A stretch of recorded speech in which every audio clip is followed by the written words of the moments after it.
I would like to make a point, even if you know that the Council is not finished, but I understand that the schedule could become too prohibitive. However, today's discussion, as you know, has been concentrated, particularly so far, on the defense issues, on the basis of the letter sent by the President of the European Commission, which opens to some proposals on the implementation of the resources for defense. Obviously, you also know that this is an informal European Council, so it is not a European Council that decides, but it is a European Council in which the discussion on some proposals that are brought forward is opened, and then, of course, the decisions will be made starting from the next European Council, which is not an informal European Council. In Ursula von der Leyen's proposals, we have certainly positively welcomed a proposal that Italy has been making for a long time, that is, to deduct the defense costs from the calculation of the deficit-pill ratio. After that, President von der Leyen also indicates further possibilities to access, let's say, debt for 150 billion, loans for 150 billion euros, which is another possibility, even if among the criticisms that Italy has pointed out, there is the one for which most of these resources are resources that in some way have to do with debt. Clearly, when nations like ours approach the subject of debt, there are risks that must be taken into account. I think that, for example, and we are now elaborating this proposal, which will be brought forward by Minister Giorgetti to the next ECOFIN, that we must, for example, imagine tools of European guarantees for private investments on the model, to understand, of InvestEU. So we are making proposals for which we can also find resources to promote investments and therefore also create jobs, to help companies with European guarantees for those investments. After that, we have conducted a battle to exclude cohesion funds, that is, to exclude the possibility that resources from cohesion funds to defense spending would be forcibly withdrawn. It has remained a clause for which nations can voluntarily make this choice. Clearly, we cannot prevent other nations from deciding to make this choice, especially those that are most exposed. But as far as I am concerned, I will propose to Parliament to clarify right away that Italy does not intend to withdraw cohesion funds. They are very important funds for us on the purchase of weapons, and this will obviously be a decision that we will then make together with the Parliament. It will certainly be the proposal that I will bring forward. After that, I have also allowed myself to point out that the concept of defense in Europe is a slightly broader concept than the word rearmament. I believe that the word rearmament is not the right word to talk about what we are doing. The concept of security and the concept of defense today is a concept that concerns many areas of everyday life of citizens, and therefore not simply being equipped with adequate weapons, which is certainly a topic. But in short, it concerns the subject of raw materials.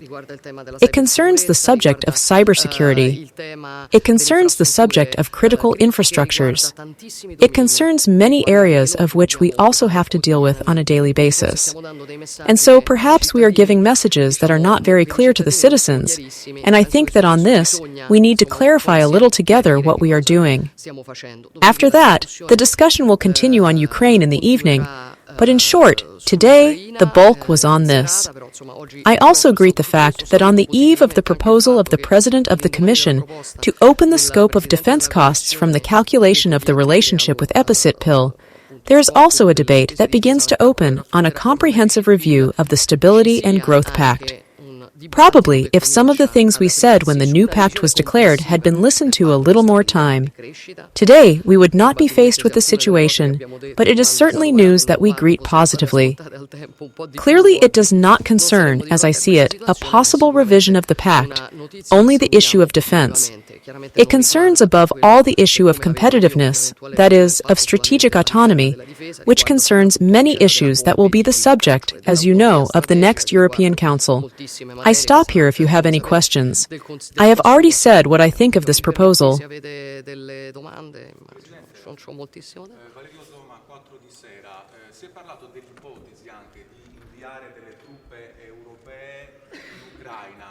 Putin è già intervenuto dicendo che nel caso ci fosse questa ipotesi sarà guerra. Lei che pensa? I am very, very perplexed about this proposal. As I said at the beginning, I do not consider it particularly effective. I also consider it very complex. I think that the central issue of peace in Ukraine, on which I think we must make all possible efforts to promote a peace process, clearly by greeting favorably from the American initiative all those who want to reach a peace process. But a just peace needs certain security guarantees.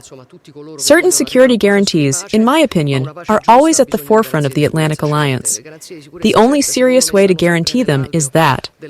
Then there are several ways to do it, and here we are carrying out our proposals, but in my opinion, to send troops, not better identified, European troops, then, in short, French, British rather, is the most complex solution and perhaps the least effective.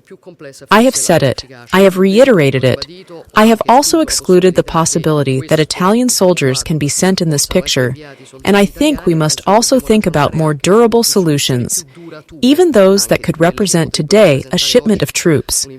Another issue is the issue of peacekeeping missions of the United Nations, but it is a whole other matter because they are missions that intervene when there is a peace process started, and it is not the proposal that is being discussed in these hours.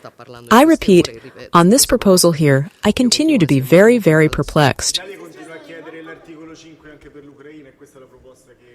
Italy continues to ask for Article 5 also for Ukraine, and this is the proposal that I think it would certainly be much more effective. I think it would certainly be much more effective. A different thing from entering NATO, however, is to extend the same coverage that NATO countries also have in Ukraine. Più di quanto di alcune delle proposte che sto vedendo, e per cui sicuramente è una delle proposte che noi mettiamo sul tavolo.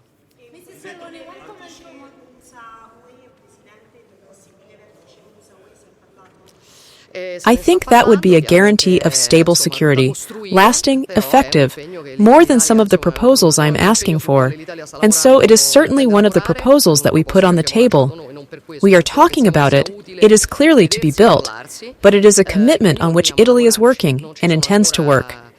It is a proposal that we have launched, not for this, but we think it is useful to meet and talk, and so we continue to work on it.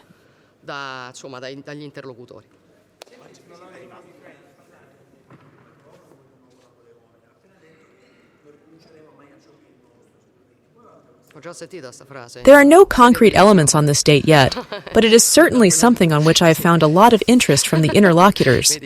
I have already heard this phrase in a famous television series. How do I judge it?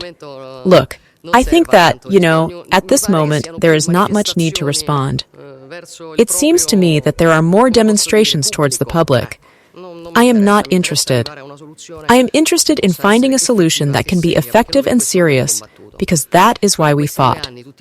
I mean, in these 2 years, all the efforts we have made, 3 years, I apologize, all the efforts we have made, I have said it many times, were to reach a just peace, a peace that had rules. And today, thanks to that work, there are the conditions, because if we had not supported Ukraine today, we would not be talking about peace. I remind this to all those who say that it is us, even that it is me who unleashed the war in Ukraine. I have heard it said in these crazy things that I sometimes listen to. We have worked in vain, because there was not an invasion of Ukraine, because Ukraine remained standing, because there were adequate conditions to sit at the table. Today, we have arrived at that moment, and we must reap the fruits of the sacrifices we have made.